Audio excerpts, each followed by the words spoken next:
Hi, this is Shawnee Lavender. I'm the Conscious Moms Coach, and I am here with you for another conscious parenting conversation. And today I'm going to be talking about, and I invite you to engage with me as I talk about when your child doesn't respect your boundaries, maybe when they push your boundaries. And I'm going to be talking about that. I'm going to be sharing what I think conventional thought and the conventional approach gets wrong about this topic. And then I'm going to share with you some ideas around conscious parenting, and specifically one of the challenges that I see, and I've experienced it myself as somebody who sets boundaries as well, and it's also something that I see with my clients. So if you have boundaries and like to have them be respected, and you have children especially in your life, I invite you to spend some time with me today. Now, there are more issues than what I'm going to be talking about. However, to make it something that I could speak about in a relatively short time period, I'm condensing it to just one problem. So know that this is a really rich, deep topic. And if you want to talk more about it, say something in the comments. Say, hey, do more talks on boundaries. And give me your specific, what would you like to know? What would you like me to talk about more? I love this topic, and I'm going to keep it pretty narrow. So the first thing I want to say is about conventional thought. And I'm not calling it conventional wisdom because I don't think it's very wise. So it's conventional thought. So I do have my opinions. The conventional thought when a child does not respect our boundaries is that the child is lacking. And they might be lacking in understanding, they might be lacking in empathy, they might be lacking in their appreciation or respect of others. So that's the conventional thought is the sorry, that was my assistant there on my phone. So the bottom line is that the conventional thinking is, oh, this boundary is being violated because the child is lacking. They don't have something, and so that's why they're crossing this boundary that we have set. So the conventional approach is therefore keep setting that boundary, keep communicating it, and enforce consequences for violations that your child does of that boundary. So that's the conventional, the typical, the mainstream approach is, oh, okay, just keep saying, here's the boundary. We don't hit. We talk to each other nicely. We use words instead of our, fists. So that's the conventional approach is put that boundary back out there, remind them, and then when they don't honor it, then there's consequences. So it varies by the family, but some people use timeout. Some people use the consequence of a reward as a positive consequence. Nonetheless, it's still a consequence. Sorry, that's my camera, folks. I don't know why it does. It can't find me, keeps focusing. So that's the conventional thought and conventional approach is child is lacking. That's why the boundaries are getting violated. And therefore, what as a parent you need to do is to keep reinforcing, here's the boundary. And now when you don't do it, there's a consequence for it. When you do it, there might be a consequence for that as well. But it's basically, it's the conditioning approach. It's like Pavlov's dog, right? Or dogs. So it's that idea that you just keep repetition, get them to change their behavior. And by conditioning them over time that they will then respect that boundary. So here's what I have to say about that is there is some truth to the idea that young children in particular do have less self-control. So they are not always able, literally, they're not able to restrain themselves sometimes. So if your boundary is, I'm going to go take a nap, you're supposed to be with daddy or whatever, and I'm going to go take a nap, so it's time to be quiet. And they're not quiet, or they keep coming into your room, that yes, sometimes it is true that they actually lack that ability to hold themselves back from that behavior. So there's some truth. So it's not that there's no grains of truth in the conventional approach. However, even though they might benefit from some gentle reminders and some support in, here's the boundary, that overall, that approach, that it's the child's lackingness that creates the boundary infringement, that approach is wrong.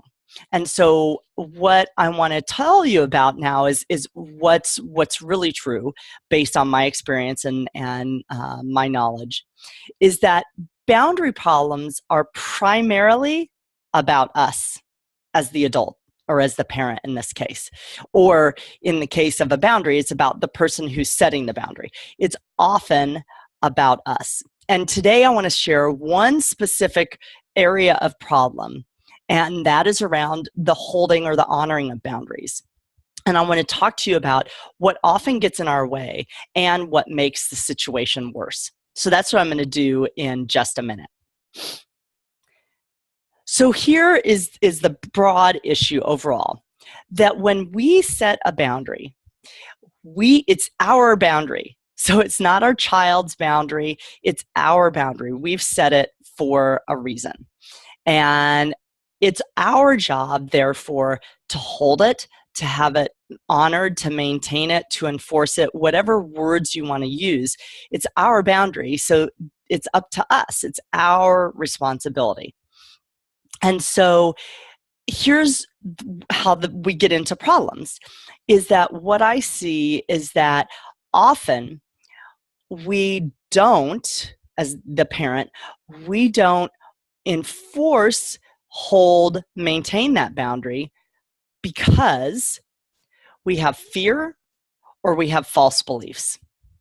So when we have fear and false beliefs, and I'm going to give some examples that I think will make it really clear in just a moment, but when we have false beliefs or fear, what tends to happen is one of two things. They might both happen, just one of them may happen. But the first one is that we don't hold the boundary. So that it's often fear-based. So then we don't hold the boundary. So we said, here's the boundary, but now our fear has got a hold of us. And so the child crosses the boundary, or is in, the midst of crossing it, and we don't hold it. Now, it's not just a matter of repeating it and saying, that's sort of that conventional approach. Here's the boundary again. We don't do things to say, hey, here's the boundary, and this is how we're going to honor it.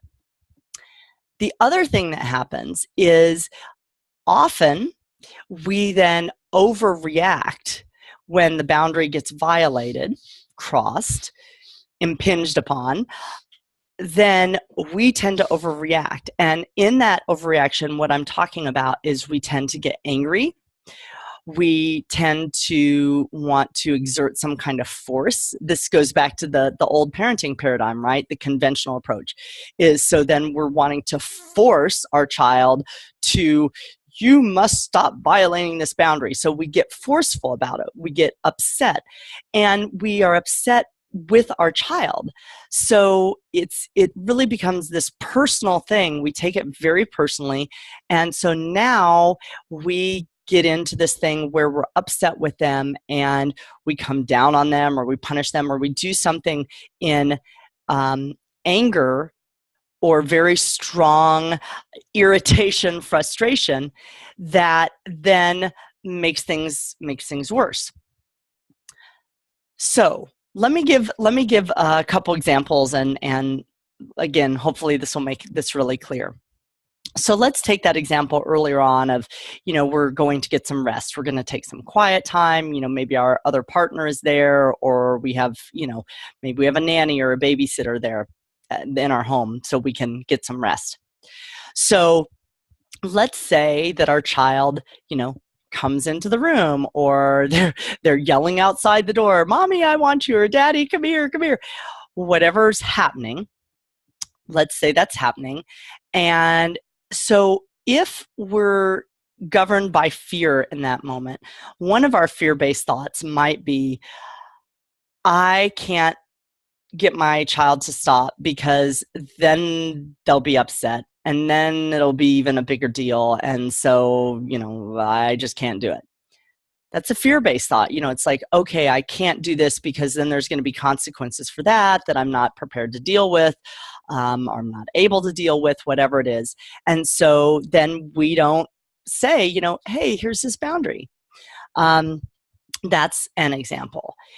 It might be that we have a false belief instead of really a direct fear, like, oh, my child won't love me or they'll be upset if I hold this boundary. We might also have a false belief that is something like, I'm not worthy, I don't deserve this.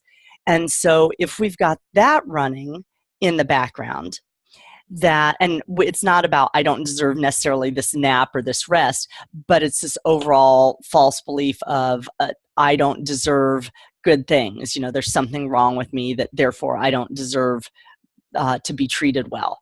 So if that's running in the background, then it's really easy, again, to sort of just give up and say, at some level, again, it's not conscious. We're not like, oh, I don't think I deserve this time, so therefore I won't enforce this boundary. That's not the way it happens. That, we don't have that level of cognition about it in the given moment, generally speaking.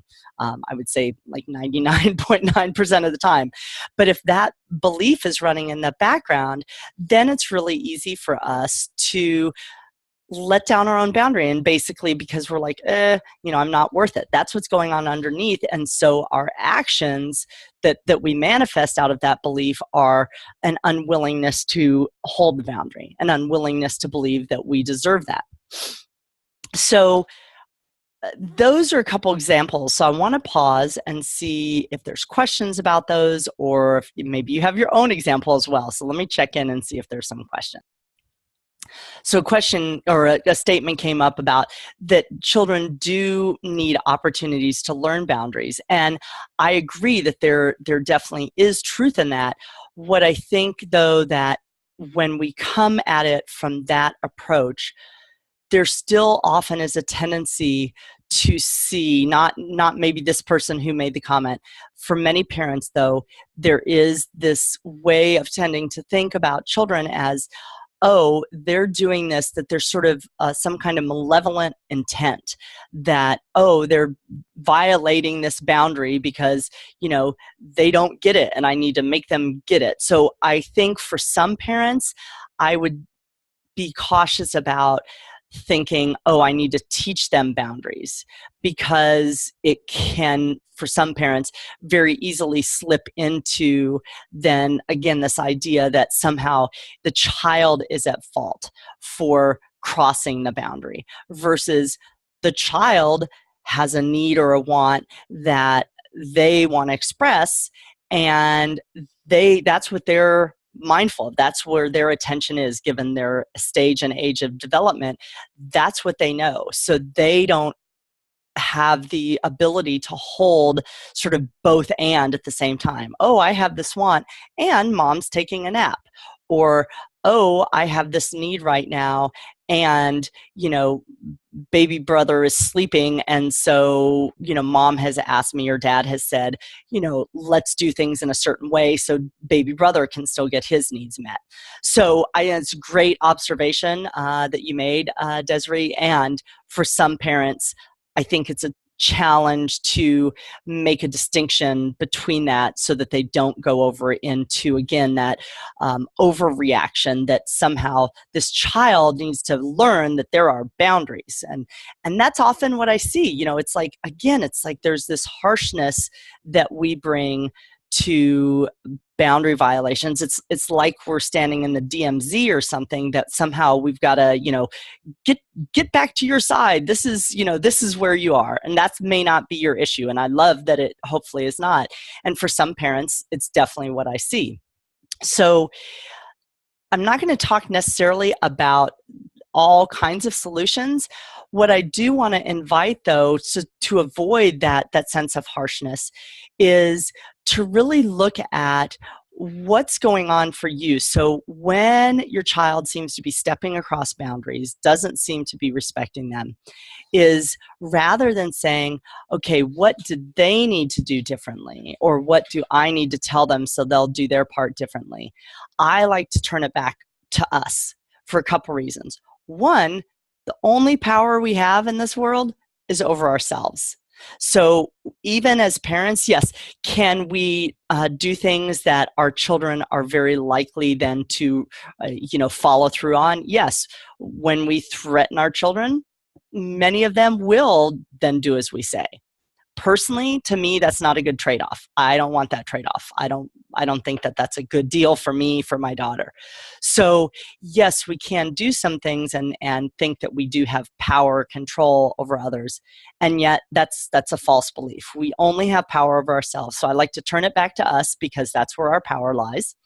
And secondly, as thinking about that long-term picture about helping our children, in this case, learn boundaries, one of the models that I invite us to set is about really modeling for them, not expecting that they're the one who's going to get it in this moment. So sorry. This is really annoying to watch myself and see it focus in and out. Anyway, it's not about helping them get it in that moment and like, oh, okay. It's about showing them and leading them based on where they're at that moment in time and development, to have more experiences so that they will, over time, learn boundaries. And what does that mean? And what does it mean when somebody's asked you, please treat me in this way, or please respect this space I'm seeking to create for myself, or please respect this way of interacting with me that's really important to me. So I like to turn it back to us. And so what I'd invite you to do, if this is a challenge that you have, is check in with yourself. Okay, what's going on with this boundary? So again, avoid that temptation to just tell them more information and be like, okay, what's going on? And let me give an example of this. So one of the things that I personally have experienced is that I find that I don't need boundaries all the time. Let me say more about that. When I am feeling very secure in myself, which I strive to do, I do a lot of things to really come from that place, to support myself, to have that inner knowingness, that strength in myself, and that resolve about, hey, I love myself as I am, and I don't need validation from others. And I'm certainly not always there. I work diligently, though, to create that. And so what I notice is when I'm in that space, that other people talking to me, I'll use this specific example, other people talking to me in a disrespectful way has little to no effect on me because I know that's not about me. It's like, it's not about me. It just does it. It's like water off a duck's back, or ducks off a duck's back, so it doesn't affect me. So in that kind of example, for me, a boundary is not necessary because I don't react to my daughter talking to me in a grumpy way, or my husband talking to me in a grumpy way.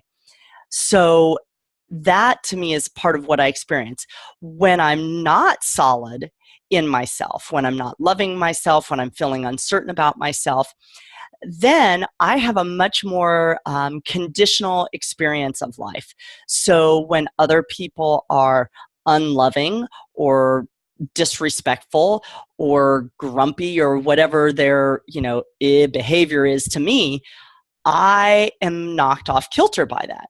And so for me, those are the times when I actually find that I need the boundary. It's like, oh, I'm not feeling solid. I'm feeling vulnerable. So this boundary is a protection for me. It's a safety. It's a propping me up.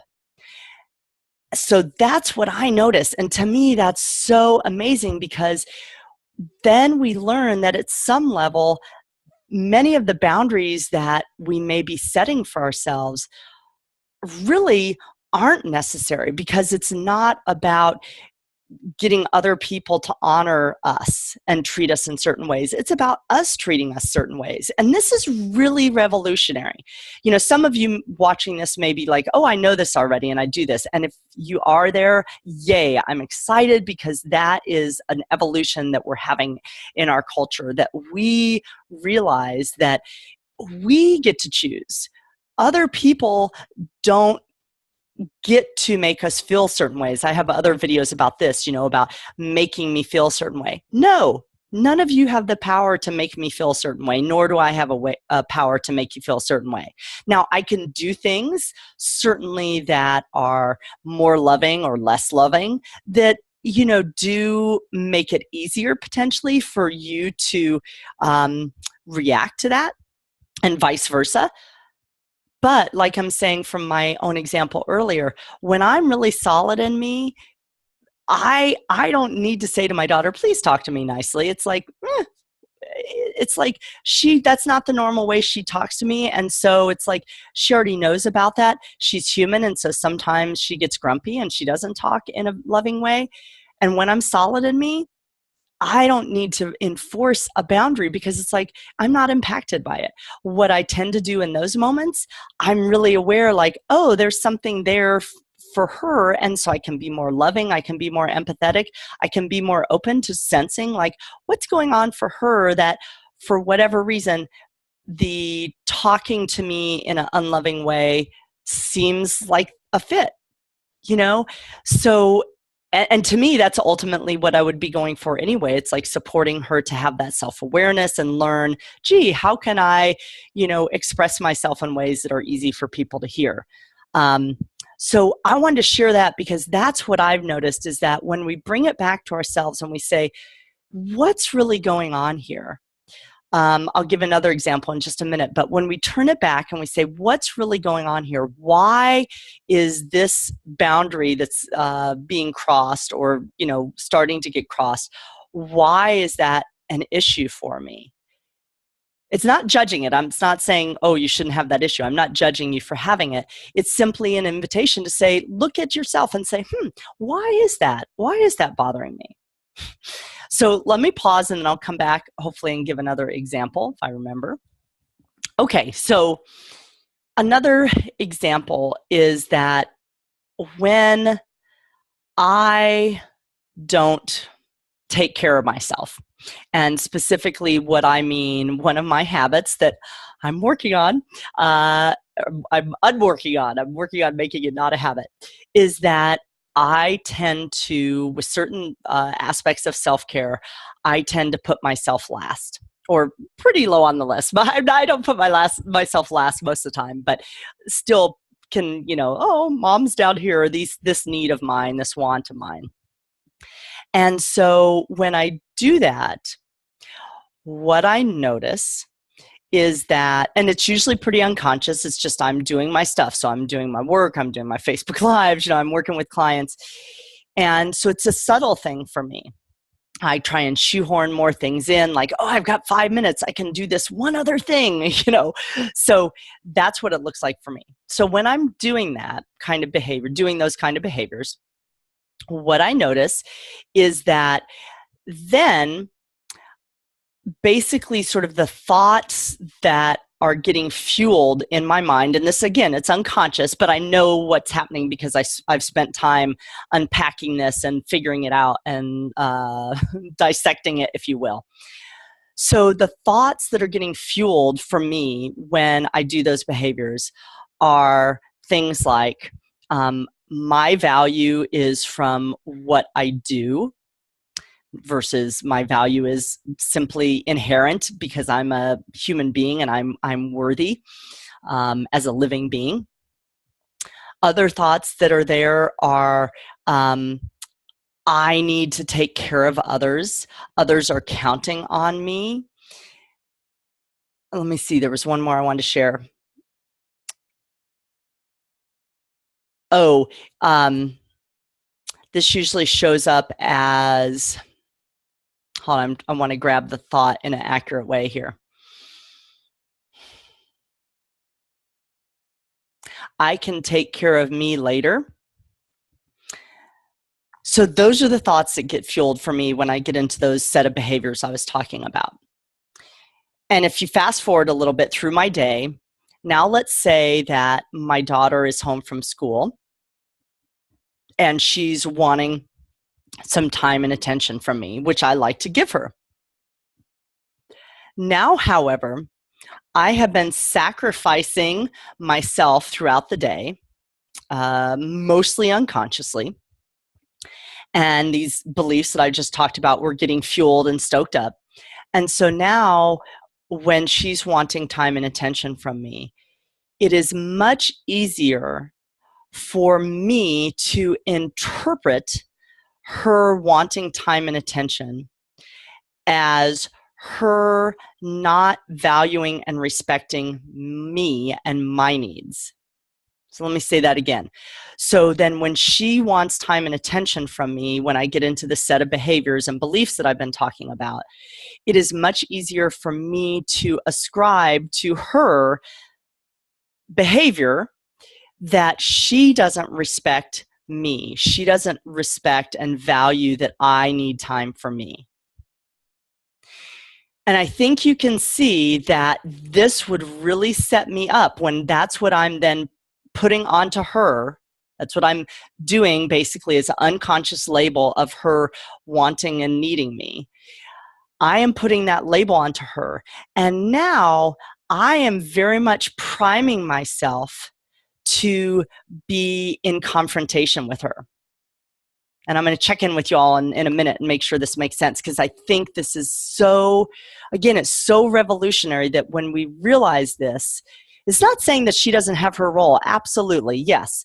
However, what I'm saying is that when we are the ones that are getting upset and we're saying, this boundary is getting violated, or people aren't respecting me and they don't value me, or they're not listening, or they ignore me, what often is going on is that we, like I'm doing in this example, I am putting meaning onto her behavior that is mostly not true. There could be a smidge. Does she sometimes get egocentric? Yes, so do I. But so yes, there may be a smidge of truth there. However, the bulk of the truth is that I have now labeled her as someone who doesn't respect me. And so then when she is saying, hey mom, can you come down here, like she's downstairs maybe, and she's saying, hey mom, can you come down here, come look at this thing, or will you play with me?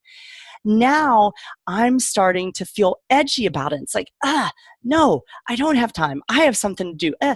So this I see a lot, and I've experienced plenty too. So it's this way that we don't realize that we are setting ourselves up, in essence, for boundary violations, because we, in this case, I chose a bunch of behaviors that didn't serve me, that were setting into place a set of beliefs that don't serve me and that inhibit my ability to create respectful, loving relationships with the people I care about. And so out of that, I'm doing things that are easy for me to then say, oh, it's her fault. But it's about me. It's about the choices I made or didn't make. And so now I'm sort of having to grab back that self-care, but it's not really about her. It's about me and making those choices. So let me pause, because I know this, for some people, this may be getting really deep. Let me pause and see what you think.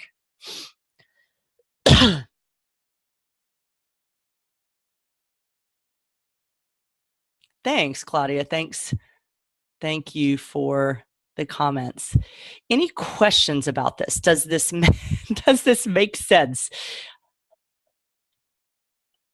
I'd love to hear if it makes sense. Claudia, yay. You're like my personal fan club right now, Claudia. Thank you.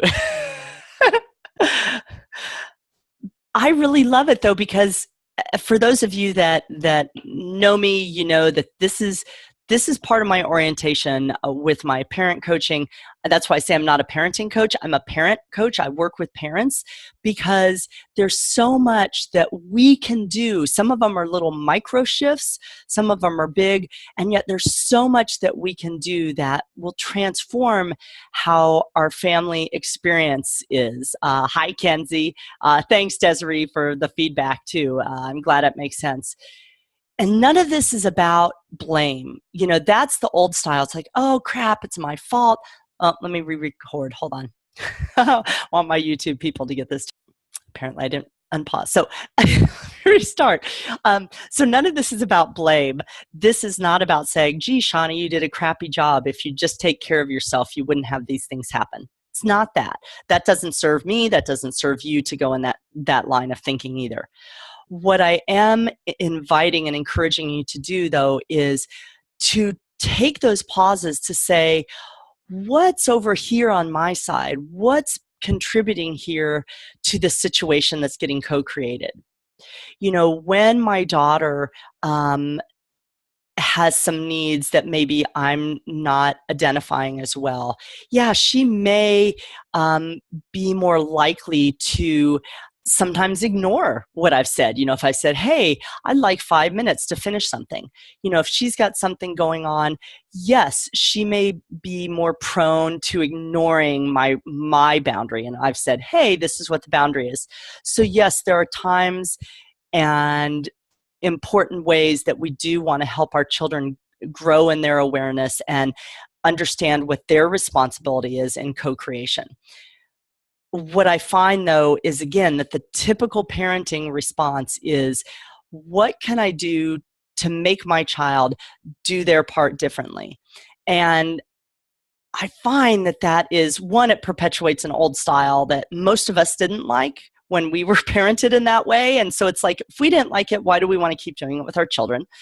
So that's one. Second thing is, it doesn't help our children because, in the long run, because what it's modeling for them is that when you have an issue, when you're feeling uncomfortable, when things aren't working, that what you should do is seek to change the other, seek to get them to shift what they're doing. And so then that becomes the model that they use in their relationships. So they try and get their friends to do different things and so on and so forth. And they end up sometimes, not always, but they end up having that sense of being a victim of others and not having power over their life. And this sense of like, well, I feel bad because so-and-so did something. It's like, no, you get to choose how to feel. And so I think that one of the biggest values when we practice these ideas that I'm talking about as parents, when we turn inward and we say, what's over here that I can work with on my side?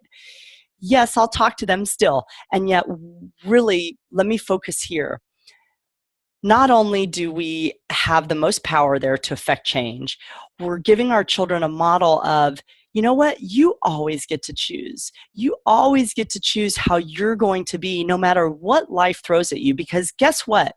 I'm 46. I just had a birthday, so I forget how old I am. I'm 46. I've been working on this kind of stuff for about 20 years, 19 years. And I spent the first 27 years of my life really thinking that other people were responsible primarily for how I felt in life. And I spent a lot of time trying to make sure other people in my life were happy so that they'd love me.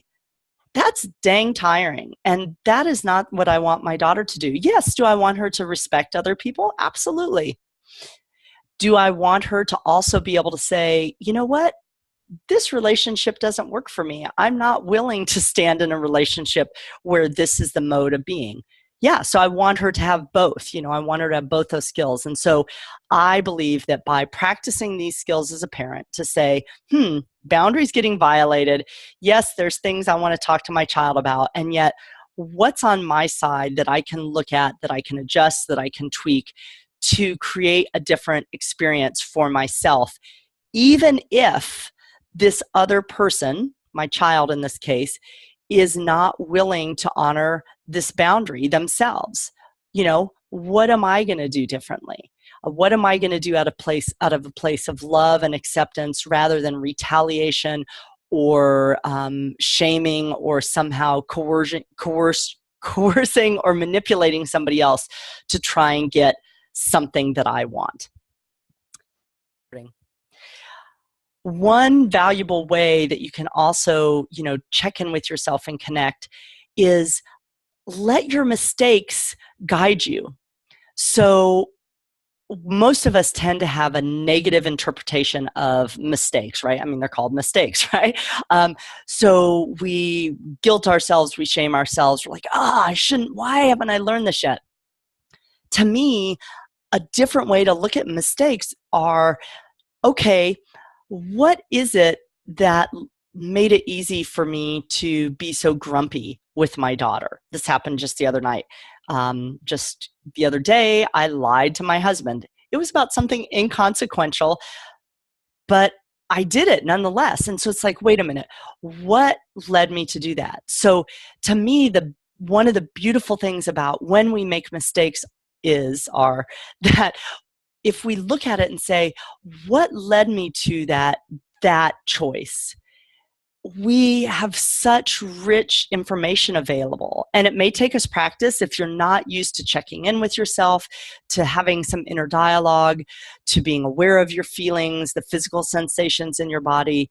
If you're not aware or practiced with giving yourself empathy or listening to yourself in a non-judgmental way, it may take practice. You can, hire a coach like me, talk to a therapist, find the tools, get the tools so you can do it.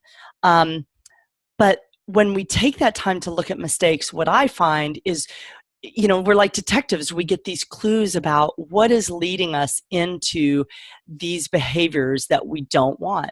So like with me the other night with my daughter, when I got grumpy with her, it was about not creating some of that space for myself and putting myself last. And so then when she had demands on me, which she didn't really have, but that's the way I perceived it, right? Then again, I'm susceptible. I'm already vulnerable to overreacting. But if I have been taking care of my needs, I'm much less likely to feel her requests and her wants as demands. This is a thing I think comes up for parents with whining. Some parents get really irked about whining. If you have an auditory thing, maybe it does irritate you, literally like irritates your ears. But I think that this is part of that too. It's like there's something that is going on that for you, if you're getting triggered by whining, that's a message for you. It's like, what is that about that you find so irritating? Because it's not about the whining for the most part. Maybe like 5% about the whining, but 95% it's about you, something there for you. So if you don't look at the mistakes, like, when I yelled at my child, or when I sent them to their room, or when I threatened, to remove a privilege, if you don't look at that, I think you miss opportunities to make some of those adjustments in the background. And it's almost like my camera is doing right now. It keeps refocusing because something's wrong with it. So if I took the time out to fix it, which I don't because I don't normally use this camera, but if I took that time out ahead of time and at a different time, I can adjust it then versus having to make these adjustments in the moment, which almost always are harder, especially if there's tension involved. So I'm going to do this. I'm going to keep talking to you on Facebook, but for this recording, let me say a couple things because I want to bring the recording part to a close. If you find yourself challenged by a child who doesn't seem to be respecting your boundaries or, honoring that you're setting boundaries, then take the time to look at your side. What is it that is making it challenging for you to either hold the boundary in a loving and yet strong way? What is making it easy for you to even have this as a boundary need that you have. No judgment, simply like why do you even need the boundary at the moment? So take that time out. And if you want to explore something like this more, if this is something that you find is coming up in your family and is really, making things yucky in family life, this is the work that I do. This is what I do one-on-one with people. This is what I do in some of my group programs. So feel free to reach out for me. I do a complimentary conversation. So if you want to see if coaching is a fit for you or if I'm a fit for you, you can reach out. You can find that on my website, which is shawneelavender.com. And there's a button that says illumination session or free illumination session. That's what that is. So feel free to do that. Otherwise, if you want to engage in more conversations like this, I invite you to do a few things. Join my Facebook group that is called the Conscious Moms Circle. And in Facebook, I have a link to that, so you can join if you're not already a member. If you want more videos like this, subscribe to my YouTube channel. There's also a link there. It's youtube.com/C, the letter C as in cat, /Shawnee Lavender, all one word. Subscribe to my e-newsletter, do things like that. But I invite you to continue to engage. And for those of you that are, wanting to apply this more in your parenting, feel free and reach out and let me know, because I'm always putting together new programs and new offerings. So let me know if this would be of service to you. So I'm going to come back on Facebook for those of you that are there live. For the rest of you watching this as a recording, I am Shawnee Lavender. I'm the Conscious Moms Coach, and I really appreciate you spending this time with me today, especially with my weird camera focus and all that going on. So thanks for your time, and thanks for all that you do as a parent in your family to create a more conscious, loving, and peaceful home life and world. Thanks so much, and I'll talk to you soon. Bye.